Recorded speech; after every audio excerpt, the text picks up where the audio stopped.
بالله من الشيطان الرجيم بسم الله الرحمن الرحيم وإذا قيل له اتق الله أخذته العزة بالإثم فحسبه جهنم وَلَبِئْسَ الْمِهَادِ. O adama Allah'tan kork da fesat çıkarma denildiğinde kendini benlik ve gurur kaplar ve bu onu daha fazla günaha sürükler. Böylesinin hakkından cehennem gelir. Gerçekten ne fena yataktır o cehennem.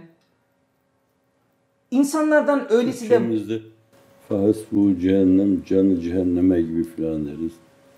Cehennem ona yeter filan demek de olabilir. Cehennem ona yeter. İsmi kelimesine de vebal diyor da Türkçemizde günahtır onu karşılatan. Arapçada günah.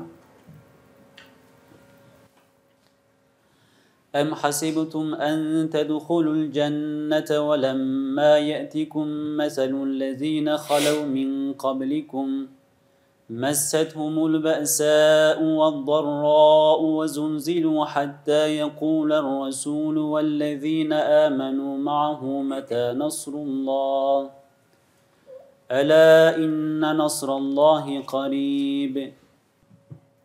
Yoksa siz daha önce geçmiş ümmetlerin başlarına gelen durumlara maruz kalmadan cennete gireceğinizi mi sandınız? Onlar öyle ezici mihnetlere, öyle zorluklara düçar oldular, öyle şiddetle sarsıldılar ki peygamber ile yanındaki... Besa kelimesi daha ziyade baskı, şiddet, hapcidan, darrada değişik zararlara maruz kalma gibi şeylere denir. Ayet. Hasan Basri Bey ne diyor? Onlara öyle yoksulluklar ve sıkıntılar gelip çattı ki. Evet. Ayet kelimede messe'nin kullanılması fiil olarak esabe bile değil de messe. Evet.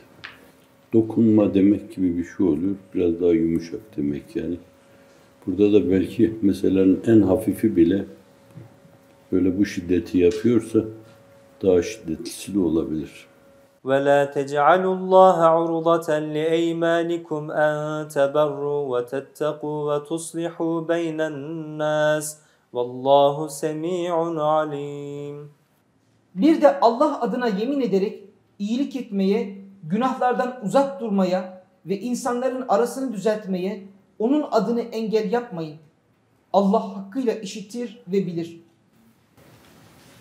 Buradaki bu da esasen böyle hayırlı şeyler yapma, mesela işte iyilikte bulunma, takva dairesinde yaşama, insanların arasını bulma, bir sulh insanı olarak hareket etme, bunları yapmayacağına dair yemin etmesi, bir perde oluşturması, bir sütre oluşturması. İşte yeminlerinizi böyle iyiliklere giden yolda önünüze bir engel, bir sütre, bir mani haline getirmeyin demek. Onları yapmayacağınıza dair yapmayın. Eğer öyle bir şey yaparsanız onu bozun, kefaretini verin fakat o iyiliği yapın yani. İyilikte bulunun, takvanın gerektirdiği şeyleri yerine getirin, insanların arasını bulun, sulh edin. Bu mevzuda tersine yemin etmiş olsanız bile sonra da yemin kefareti ödeyin.